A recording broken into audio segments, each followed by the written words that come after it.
Hi there, my name is Philip Ideson. I want to welcome you to the Art of Procurement podcast, the podcast that helps you, a forward-thinking procurement professional, position yourself and your team to proactively take advantage of the revolution that's taking place in procurement today. By interviewing industry trailblazers and sharing insights from our own experiences, my team and I pull back the curtain and shine a light on the strategies, tactics, and tools that procurement teams are using to elevate their impact. And today on the show, Kelly and I are joined by Logan Furbee. Logan is a Senior SaaS Consultant at Vendr, and it's a recording of an AOP Live webinar from earlier this year.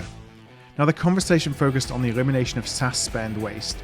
Logan's negotiated hundreds of SaaS contracts in her own right as a strong advocate for transparency as a key antidote to problematic IT spend. So we discuss how to solve two of procurement's most important sources of IT spend waste, which is unused licenses and redundant solutions. And we also dig into top pricing trends and cost drivers for 2024 in IT spend and how to negotiate the best pricing for the business. So let's join the webinar in progress as I ask Logan if she found procurement or if procurement found her.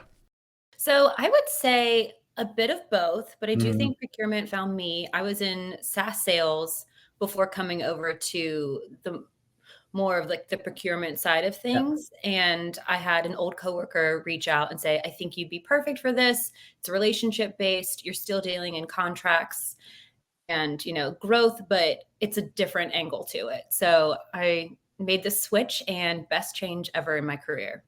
Now, when you came over from you obviously had perceptions of procurement when you were a salesperson. How did the reality match with those perceptions when you went onto the other side of the table? There's so much more involved with every review than I ever had any idea about. I always wondered when I wanted a contract completed, why it would take so long in legal and security and why there are steps in place. And now I understand. And now I push for many more eyes on these contracts just to make sure nothing slips through the cracks. Yeah, it's funny as well. Sometimes when we brought up as adversaries between procurement and sales sometimes, and I don't think we like to admit it sometimes, but the skill set is so similar between the two of them. At the end of the day, I mean, we may be on different sides of the table, but I think we're very similar in terms of what the role is, the personality traits that are needed. You talked about relationships. That's so key for a procurement person. Oh yeah. Even some of the same conversations, same contract, if you have rapport within the individuals, it's just friendlier and you want to help out more. So it does make a huge difference to build that relationship. So let's go into, the start of every, in fact, in advance of each one of our AOP lives, we actually survey our community on a question that's related to the topic of conversation today. And so let's bring up the question that we asked the Art of Procurement community beforehand. And I'm going to read this out in case there's anybody that's listening that isn't actually watching directly the screen. So the question that we asked was, what is the top source of IT spend leakage or waste that procurement will have to contend with in 2024? And the number one answer was unused licenses. Nearly half of our respondents said that that's the top source of spend leakage. The second was redundant solutions at 38%. Then we had shadow IT spend at 16% and other at 6%. So overwhelmingly between unused licenses and redundant solutions being the top two. I'll just pause a moment, Logan, just to get your reaction to those numbers and whether that's anything that kind of ties with what you're seeing or if there's any surprises there. Oh my gosh. Unused licenses is definitely one of the first things we discuss when I'm talking to a supplier about a customer's contract. So a lot of these companies experienced incredible growth, especially in the COVID phase, and a lot more things were done online. And so there was so much growth. They just were spending a lot of the money that they, were gifted. Yep. And now when the economy is a lot more volatile, we're starting to see that so many of these licenses have not been used, redundant solutions where so much overlap. So these are key ones where you're having to clean up internally to make sure you're not just wasting budget, and then you can allocate that budget to other solutions. What's the root cause of that typically? Is it, the majority of stakeholders having the ability to go and buy whatever they want, essentially?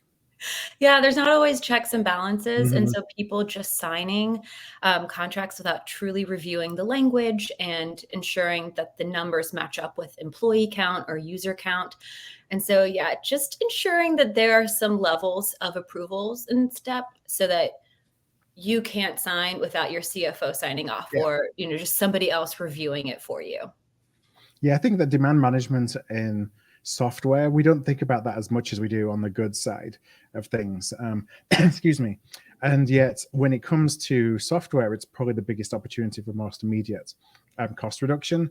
So I just wonder if you could give any advice about, to an organization that perhaps doesn't do much in terms of really understanding their licenses and where they are and what they use and what they don't use, or even what they have over-specified. They're using something that's the platinum tier when they need the silver tier.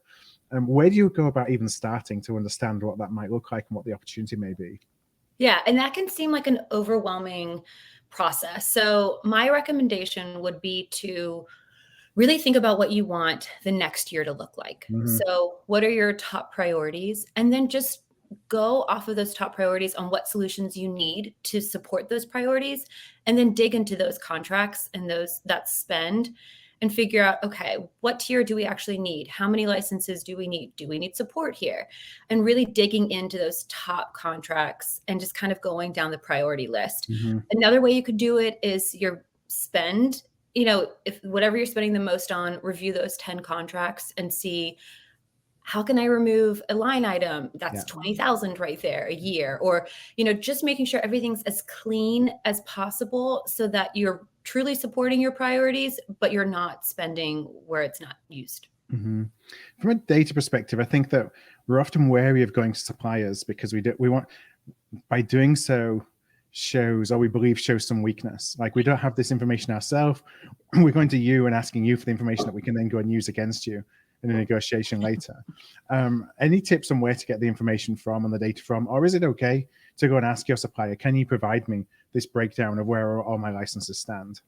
It's like the supplier's job to provide that information. And if you find out that it was fudged at all, then that's a huge legal case. So it behooves that supplier to give you accurate information, correct data.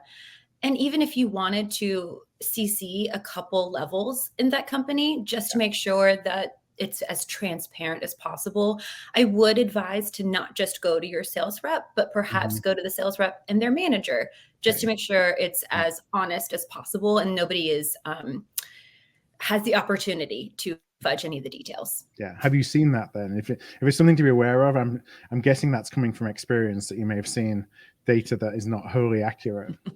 It's not even, I think a lot of times people don't know the data, and sometimes the sales reps haven't even checked for updates.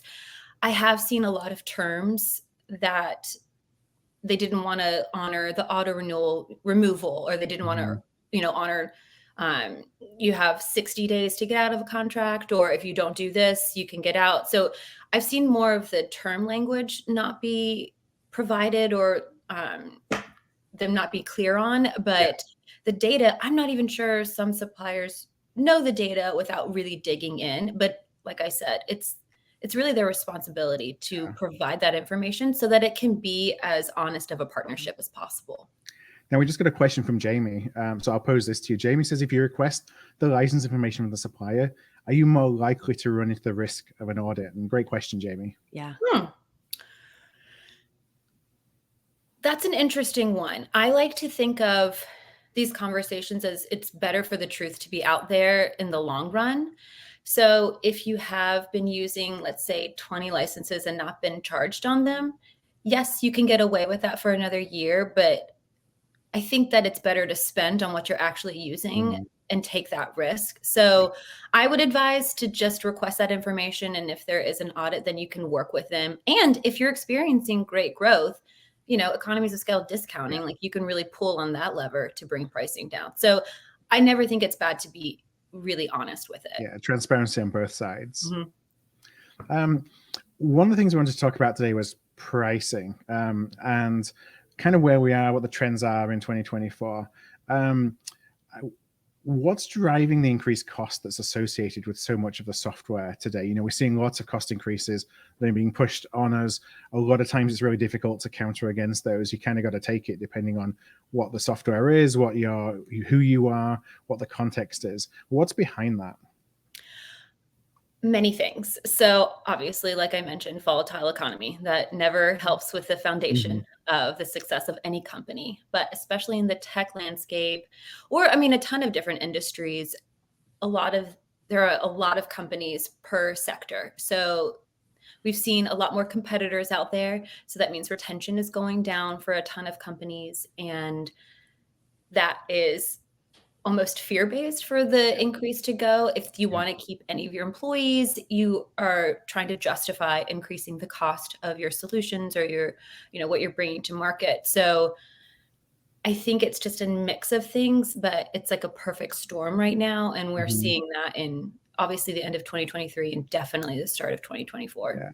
What kind of pushback or justification do you typically get from software companies because you can push back and say, well, your marginal cost of providing that software at this point to me is relatively minimal. So why should I be taking a 20% or a 50% cost increase? And I'm sure you get lots of objections back from that. And, when you're on the sales side, you probably did it yourself. I'd imagine to a lot of buyers pushing back on cost increase requests. So what are some of the reasonings that are given for why now, and why we don't really have a choice to an opportunity or willingness to negotiate it? Yeah. So I think sometimes the prettier response is there's a lot more value now. We've added new elements to the solution.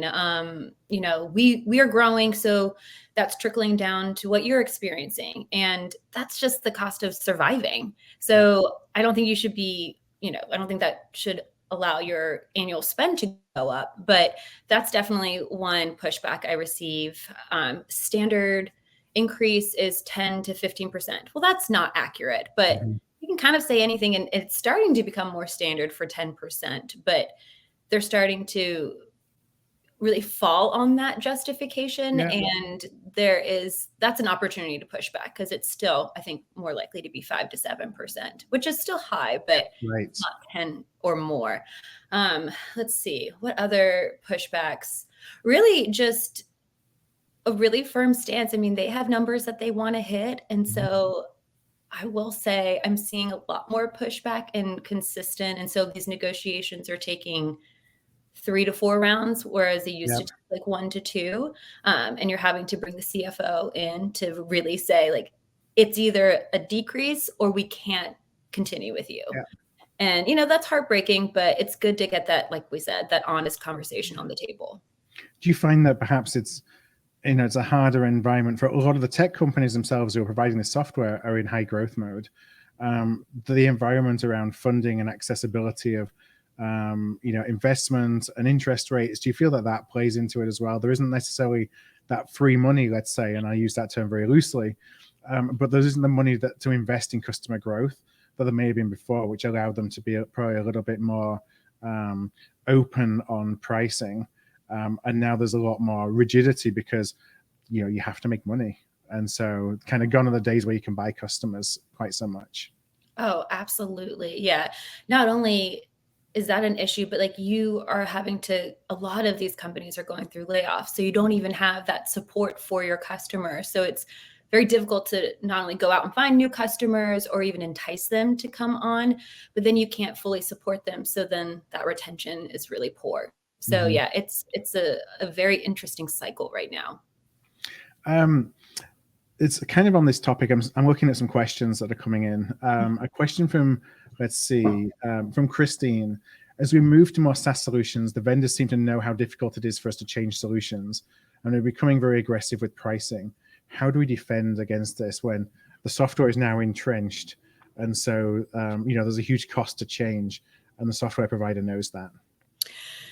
Yeah. So with this question, I mean, there are a couple avenues. So either if you want to move to a different vendor, then you have every right to request them to pay out your contract or to financially support that implementation and that transition, because it's not only going to take money, it's going to take resources, it's going to take time, and it's going to take a stall in your objectives because you're focused right now on that implementation. So you have every right to use that in the commercial review. Yeah, with the new provider or the potential new provider. Right. But if you wanted to stay and you feel like you have to stay, like you are forced to remain because it's so difficult, I would just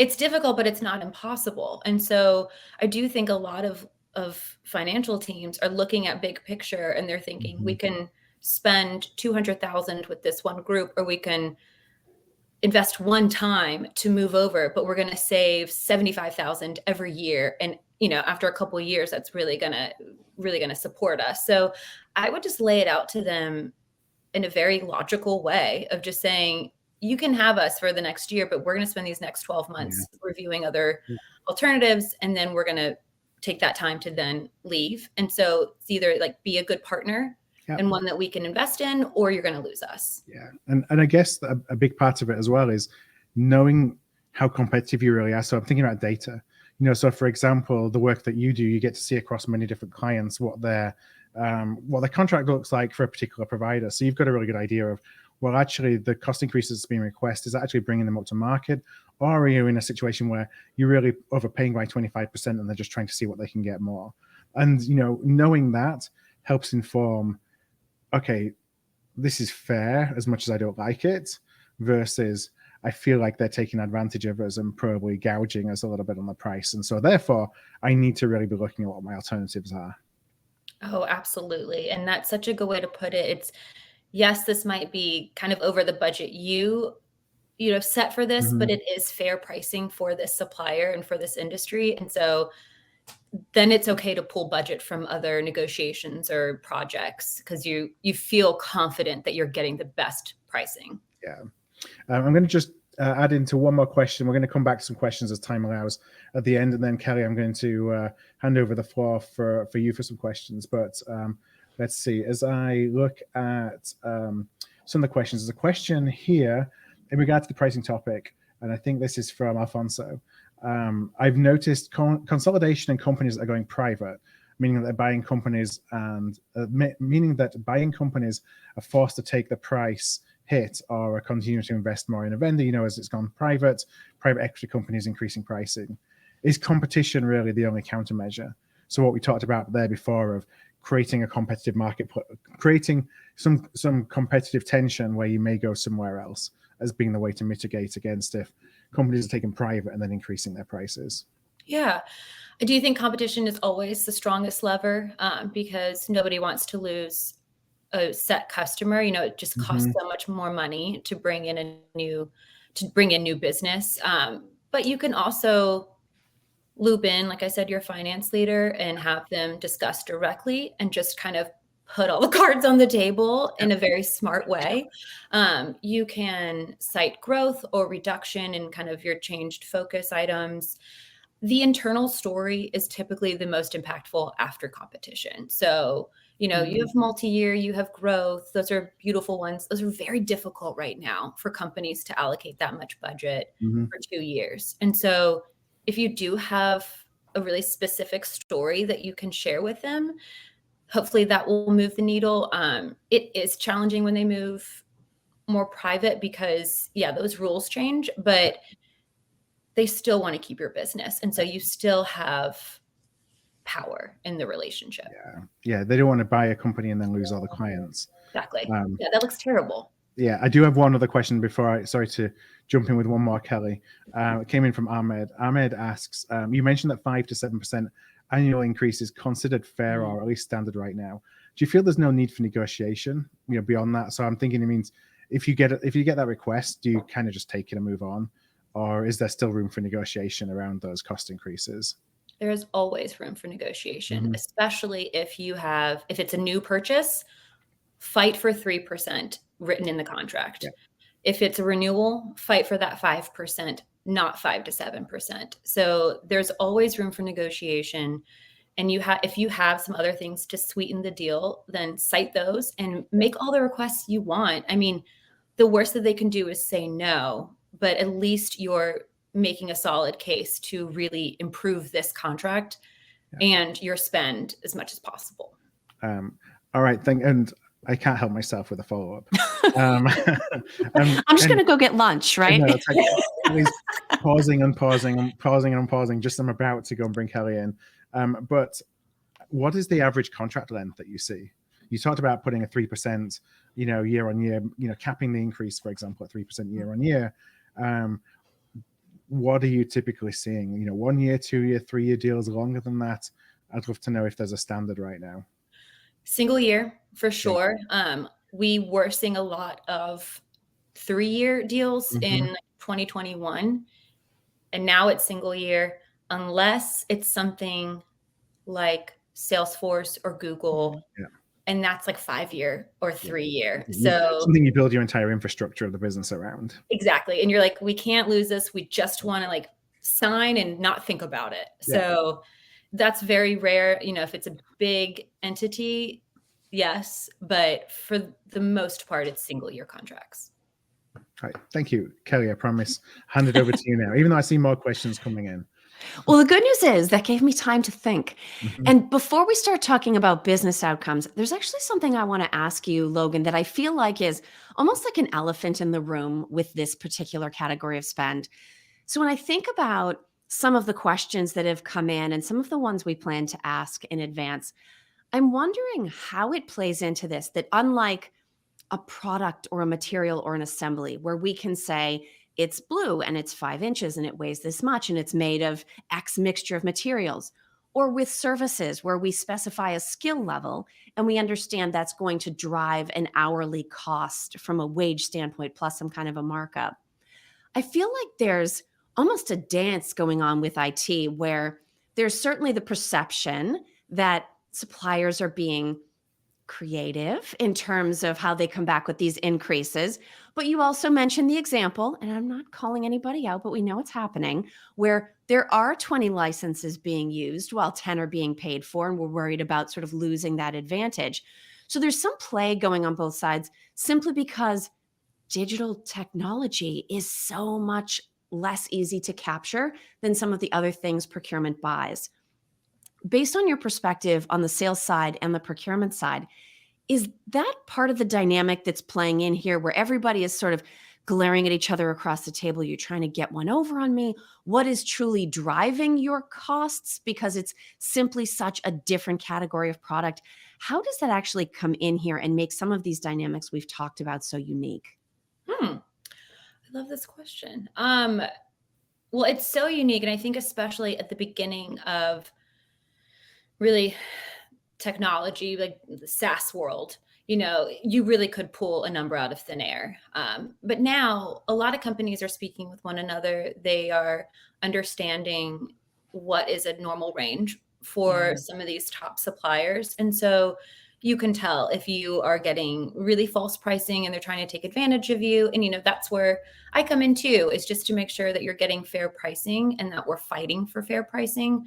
But it is unique because especially right now with all of the increases, your finance team needs to see the justification on why you're going to allocate your budget for this instead of another project. And so, yeah, it's unique because you're like you said, there's no good, there's no service. But I do think that the longer we have this SaaS world going on, the more comparables we can benchmark against. And that is like, that's a lot of confidence you can build in that relationship. So you don't feel like you're being taken advantage of. Yeah.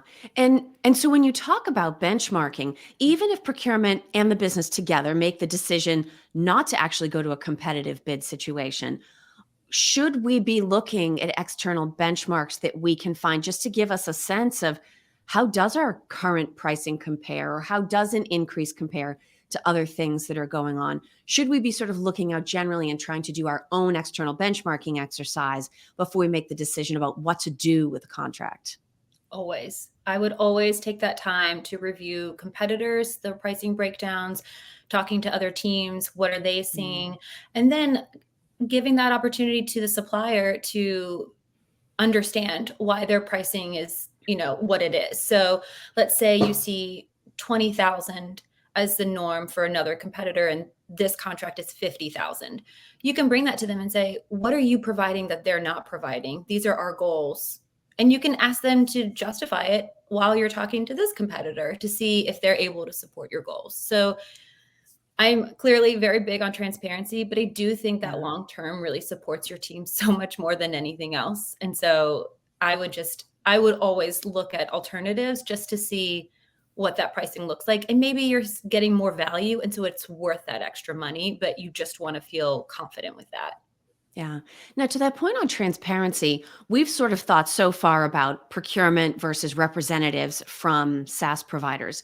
As we expand that circle and we start to think about bringing in IT as a stakeholder, maybe bringing in some kind of other business owner that's not in IT as a stakeholder, do they tend to buy into this idea that transparency and conversations is the way to go? Or does that complicate the situation because they have either a different perspective about the provider or maybe even ulterior motives in terms of the business impact they're trying to drive?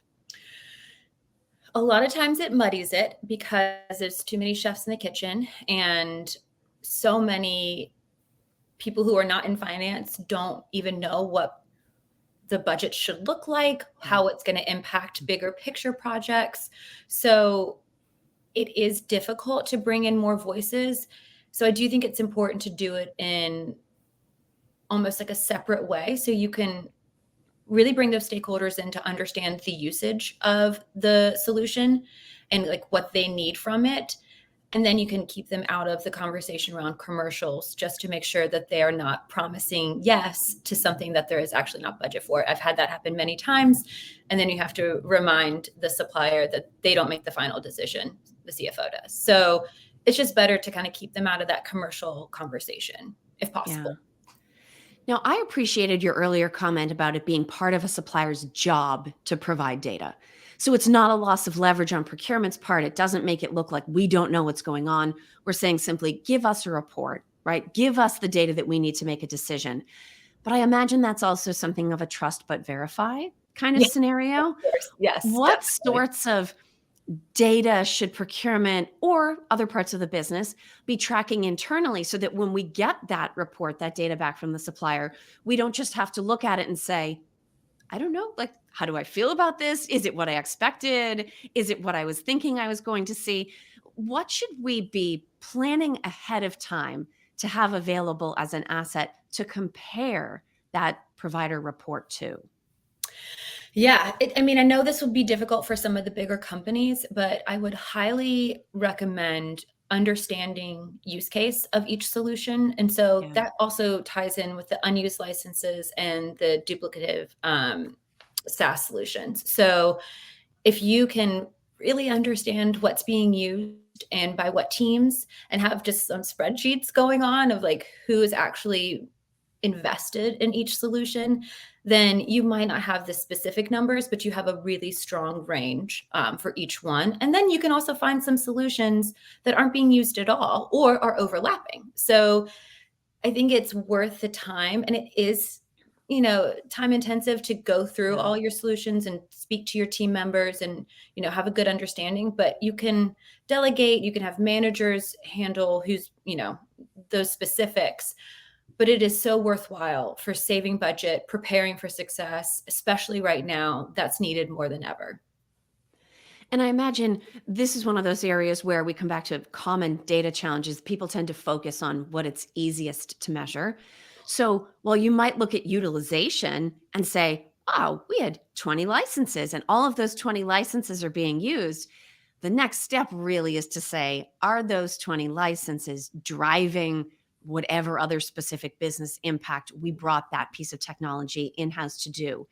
Is that a hard conversation for teams to have internally to figure out, okay, we know utilization is good, but is it working? Is it doing what we brought it in to do? Do we need to revisit or alter our processes, our focus to get the business ROI we were looking for? How easy or difficult is that step beyond utilization for procurement to get to? It's very difficult because people don't like change. So they're comfortable with having access to this tool. You typically have a couple people who are cheerleading for it, and they love it. They use it at a different company. And then you have this other tool that basically does the same thing, and more people are using that. But yeah, it's a very difficult conversation to have, but it's one that's very necessary. And it just takes a really persistent team to get those answers and then to make decisions. And ultimately, I think we'd all rather have a job than have this solution that we're not really using, but we're comfortable with. Yeah. Well, and it's interesting because I saw a question just came in from Ahmed that kind of plays to this idea of utilization. I'm basically assuming relatively consistent utilization. But if you have a piece of software where that usage from year to year is going to vary, maybe driven by where the business's focus is, or even seasonality could drive utilization, should that change the way you approach the relationship with the provider and the contract? Or is it still okay to sort of look at the term of the contract and how much access you need to have and drive it based on that instead? I would suggest understanding that future usage. So like you said, really, if it's going to vary, really understanding why it's going to vary.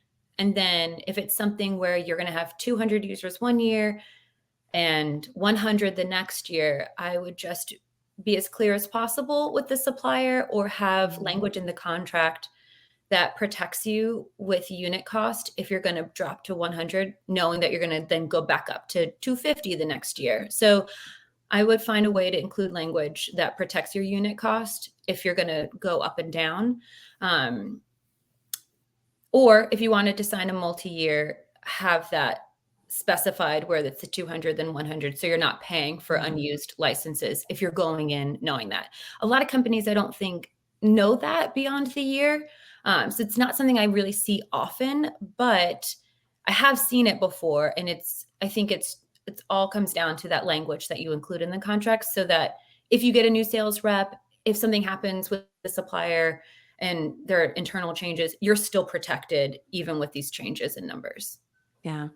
Phil, if I can pull you in for a second, Yeah. one of the things what Logan was just sharing actually makes me think is that, we talk all the time about differentiated decision making. Yeah. And one of the most powerful questions I think anybody can ask, and we even internally talk about this all the time, is how do you plan to measure success? Mm-hmm. And I'm wondering if we think about procurement trying to motivate, drive support, differentiated decision making, and maybe that question about measuring success around SaaS contracts being the issue that's on the table.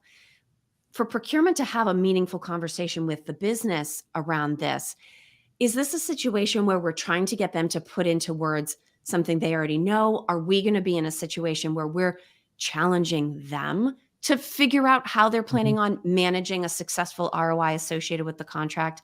How can we do a better job around that differentiated decision making, not just by providing information, but by asking well-positioned sort of challenge questions to the business? Yeah, I mean, I think that we need to know ultimately, how are they measuring success? How is what the software that they are buying contributing to whatever it is that they as a stakeholder, they as an organization, as a budget holder are actually doing, which drives, again, it's kind of cliched words of competitive advantage, but you want to know what's the business impact that the software that they're using is going to drive, because, at the end of the day, it may be that it's it's being used as part of a new product, or understanding a specific customer market segment, or in R&D or whatever it is, where the costs are relative. Arguing over a 5%, 7% cost increase is relatively immaterial, and actually takes up more of their time in even thinking about responding to you to say no, than what the benefit of them is in engaging that, because of what the ultimate impact of the work that they're doing is. So I think unless what is the true reason why this software is needed, and how does that align with how are they creating a difference, you need to know that before you can even start to have a conversation, because then you can make sure the conversation is based on their terms and what's important to them versus what might be important to us as procurement. And so from that point, if you can think about the outcome that they're trying to drive, then you can work backwards from the outcome and think about, well, what's other ways that they can achieve those outcomes? And is there other software out there, or is there other things that we're already using over here that have 95% of the features that will actually do what you're trying to do? And then you can have a conversation kind of based on that, but it makes sure that you have the same end goal. I think so many times there's such a conflict between what procurement's goal is and what the stakeholders' goal is, that's where stakeholders look at us and say, well, I want to keep you as far away from my supplier as I possibly can, because I don't want to damage the relationship. Because I don't really care about another 3 or 5%, and I'm the budget holder, So it's on me. I'm happy to pay that if it means that I have what in my mind is a healthy relationship with a supplier, because so many stakeholders are uncomfortable with the idea of going and pushing back on pricing, and think that that's going to mean that they're going to somehow damage the relationship. And that's why they often keep us at arm's length, I think, from some of these agreements. Well, I think it's an interesting way to think differently about procurement's opportunity for impact in this category. So, Logan, Phil just kind of shared a few different examples. Is it about efficiency? Is it about a new product rollout? I can easily envision a situation where procurement sits down and says, okay, business, we've picked this category of software and we think we know it's going to make something better. Let's be specific about how we plan to manage success. I'm imagining like a blank stare and that little cricket sound in the background, that when you bring it down to a metric or a KPI, it's much harder to answer that question. And so even being able to do what Phil did, where he said, okay, so for instance, are you focused on this? Are you focused on that? Do you find that there are some typical business outcomes that are often associated with common SaaS software where procurement could say, is it about process efficiency? Is it about, data this? Can you give me a few examples? Or is it really that it's so closely intertwined with the type of software that it's difficult to even give the business general examples to sort of prime the conversation?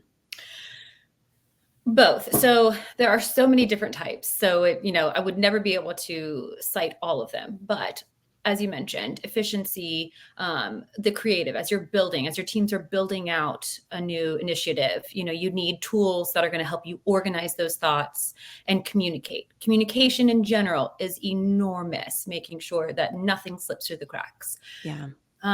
Let's see. Yeah. I mean, if you have like a ton of initiatives, like prioritizing them and having like a system that's going to help you keep that in check. Or if you're working with a lot of customers, making sure that that data collection is, honest, accurate, updated across all teams. So I would say the biggest ones are efficiency, development, and communication. I feel like that touches every single company, but there are so many nuanced ones, of course. Yeah. Is there an opportunity then for procurement to even push the business further? So if we start to get to it, can we think, okay, good first pass, but especially if it's a provider where there's an opportunity to collaborate, potentially get involved in a user group or get involved in some type of product design. Do we also have the opportunity, if we've done our homework and the business case is clear, to push further and say, okay, then let's think even beyond how we would measure the success of this contract. How do we want the business to look differently in a year? Or what internal processes can we track above and beyond what the provider delivers to help us really maximize the opportunity associated with the investment in this category of software? Yeah, I mean, and I think even the next step of that is utilizing that partnership for your commercial benefit. So if you're going to be able to, guinea pig on a new rollout, then have that included in the contract, and that's particular discount. Or if you're doing a case study or a video testimonial, any of those things where you're really investing in their success as well, you can utilize that for your commercial benefit. But yeah, I think it's huge to find those kind of partnerships where you can see long-term growth. And I mean, isn't that the ideal format, to invest in something that's really investing in your future success? I mean, that's the holy grail in this world. So yeah, that would be ideal if that happened more often. Yeah. And we've focused largely on cost in terms of the contract, but are there ways that procurement can incentivize or ensure provider performance? So whether it's simply making sure we get what you've promised us out of this contract, or whether it's making sure that some of those next level things are achieved, are there category specific terms and conditions that we should think about including in a contract to make sure that above and beyond the utilization and the adoption and the implementation that we probably have more responsibility for, that same sort of experience-based or service level investment is being made on the supplier side that wouldn't necessarily apply to a material product or service type contract? Yeah, there are different metrics to be measured, just depending on what the solution is providing. But I have seen quite a few, especially this past year, where that is clearly written out under special terms of, if these metrics aren't met, then we have the opportunity to exit the contract, even if it's before the end of the term. And you just have to give 5 days notice. So it's very clear that the supplier has to own up to what they're promising. But that does depend on what they're providing. There are some that are there's not an easy way to measure that. It's more like the consumer has to kind of step up and use it. So it really just depends on what they're actually providing. Yeah. Now, there was one additional question looking back here that I wanted to call out and ask. And then, Phil, maybe we use the remaining time to sort of go through some of our follow-ups and hit the other questions. But I like John's question about changing the rules around single vendor negotiations. So whether there's a very unique solution that you're evaluating and there really isn't a way to do sort of a competitive bid around it, or whether you do have somebody in-house already and you're trying to make sure you have the best deal you can possibly get, but you're not going to switch. And so you're trying to not just bring other people in to be bid fodder. Do you have any advice around making the most of the situation while maybe creatively introducing leverage, where we don't necessarily have other providers to force them all to crash their heads together and force them to compete? Can we switch things up and still do a good job when it's just one provider?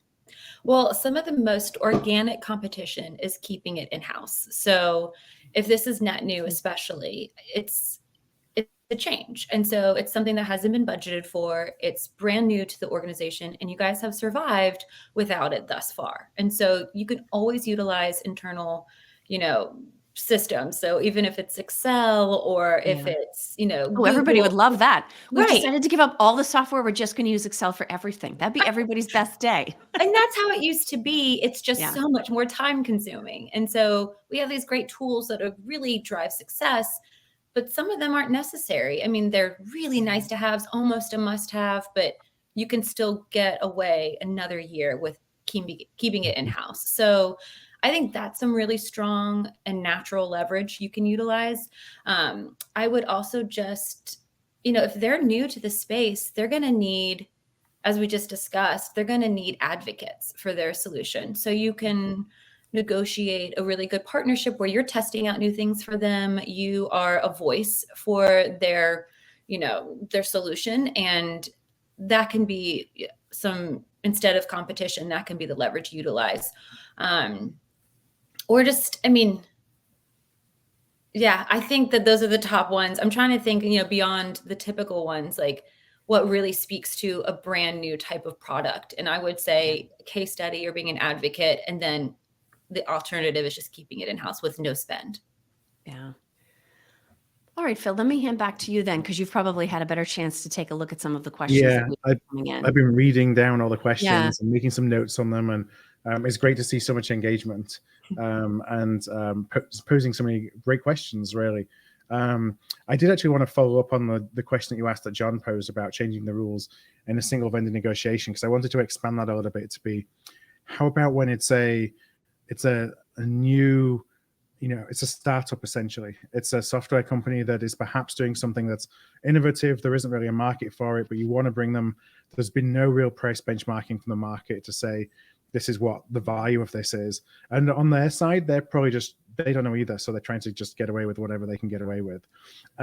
Any advice on how you enter into negotiations where, there's not necessarily a formed marketplace, there's a new provider is providing something that's new and innovative, about how you go? And I don't want to say it's not about being taken advantage of or taking advantage of the party. It's about how do we negotiate in a way that sets that up for success?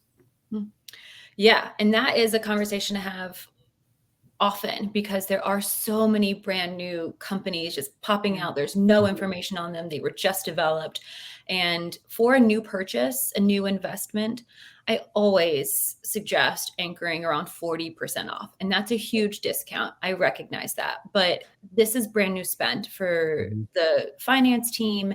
And this is that supplier's opportunity to win your business and win it long term. So I highly recommend going as steep as you can with the discounts to start, because you're having to trust and gamble that this is going to really benefit you. And so you don't want to just throw all your money at it and then it fail. So I would slowly, slip into that relationship and allow them to win you over. And then, obviously they're going to do cost increases every year unless you really are firm and put that in the contract. But 40% is typically the anchor I would suggest.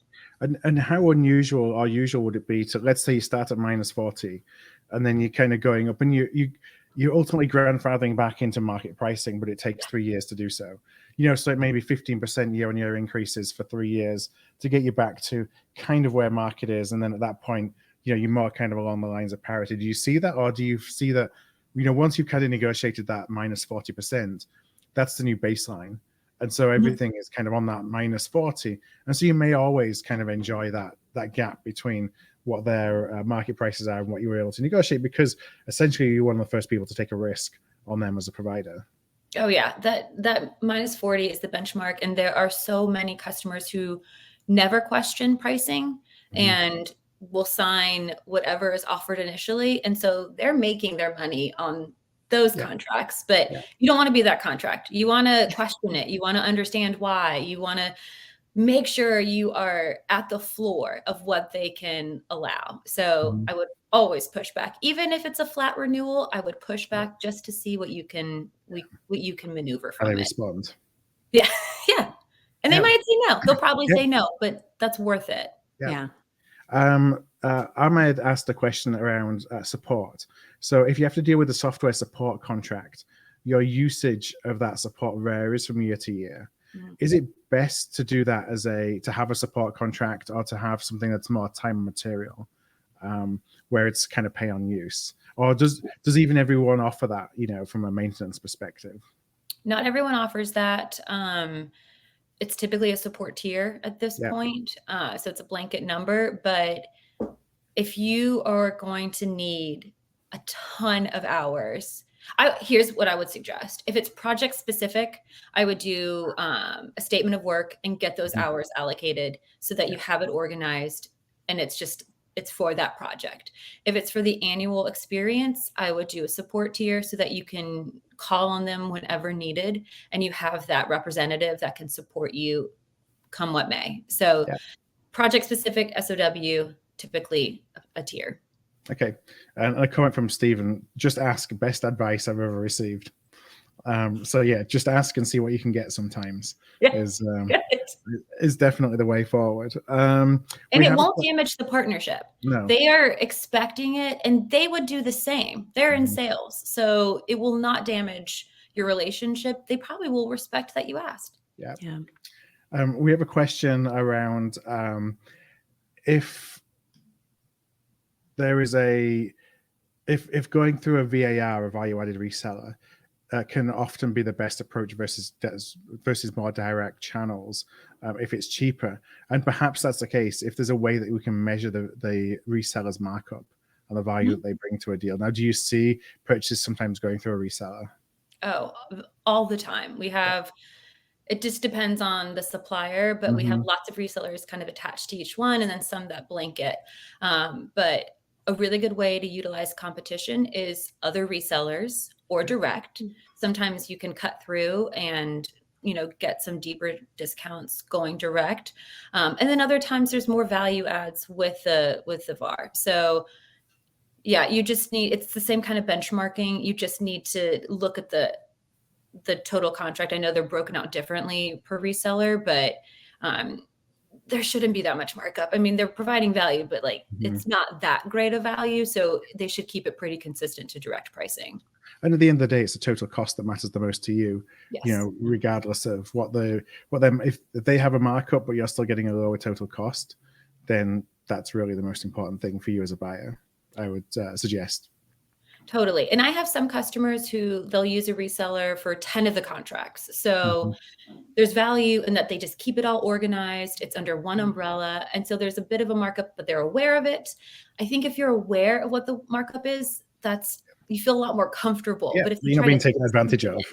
Right. If they try to sneak it in, it feels gross. So we have one more question I want to ask that came in earlier from John, which is around any best practices for using software asset management for challenging the IT providers. Can we dig into that more? So so I'm thinking that may be actually related more to maybe it's related more to hardware than software. But John, if you are still around and want to just pop in a follow-up, then I can pose that to Logan. I'll ask another one just if as we wait, John, if you want to pop any more context in around that question. I had one around end of quarter negotiations, where you definitely see, even we as a small business see the software providers we work with certainly getting more aggressive when it comes to end of quarter negotiation. Now, is that something that is still prevalent, more prevalent, less prevalent? Where the best deals are end of quarter? Is it something that's more myth than reality? How do you kind of plan around end of quarter when it comes to negotiations? I feel like it's half and half. So you have some, and I like to ask the supplier immediately. I say, what is what are your incentives? Do you have timing? Do you have growth? Do you have multi-year? What are you rewarded for? And I think it's good to know that so that you can then take that to your, leadership and say, these are what is going to drive it for them. We can still make a case for anything that you need, but if you want a 5% extra discount, you need to sign by end of month or end of quarter. So I think it's half and half end of quarter. End of year is a really strong one. You just have to know what end of year is per supplier. So, you can't always use end of calendar year. I know what the fiscal year is. Exactly. Yeah. That's a better way to say it. But yeah, timing is always an important one. People want to hit their quota. And so just understanding what's driving their success and then supporting it if possible. And so so is it fair that it's mostly that they're just willing, as a salesperson, they're willing to give up most of what they're allowed to give up, end of quarter, because maybe they've got goals based around revenue. And so it may be an individual salesperson to salesperson conversation as well, as opposed to one company policy versus another company policy. Totally. That's as we talked about relationships, that's where that also comes into play, where they need that one additional sale to hit that number and go on the President's Club trip. So if they can make that happen, you can get a good deal. But I wish that happened more, but when it does happen, it's real sweet. And the follow-up from John around software asset management was using software asset management to measure licenses that are currently consumed. Yeah, that's great. If you have a very efficient way to do so, go for it, because that's going to just allow you a real-time snapshot of what's being utilized. And then if you're starting to see the trend go down, then you can start to talk about getting rid of that solution, or maybe finding something else, or just reducing the license count if it's going down a good bit. So yeah, I think that's brilliant to use that type of system. All right. Well, I know it's about time to wrap up. So first of all, Kelly, thanks for joining me today and for helping me in firing all the questions off. So Absolutely. Logan, and putting Logan on the spot for the last 55 minutes.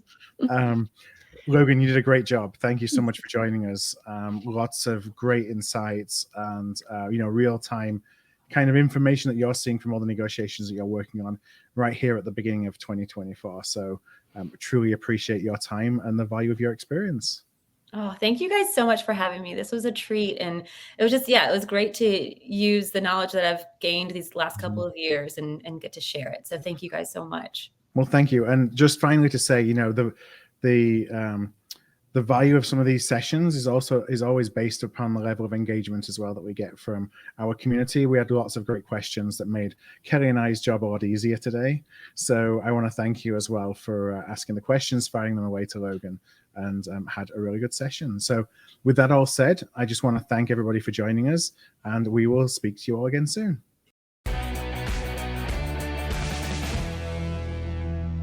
If this episode struck a chord with you, please do send it to somebody. We grow here at Art of Procurement through word of mouth, and that would be really appreciated. You can also support us by giving us a thumbs up, a star rating, or a review wherever you listen to your podcasts. Since 2015, we've built the world's largest free resource for procurement professionals looking to elevate their impact. Our resources span podcasts like this, videos, blog posts, papers, and events. To join us on the inside and to ensure you never miss an episode, a webinar, event, or a post, please do subscribe to our weekly newsletter, This Week in Procurement.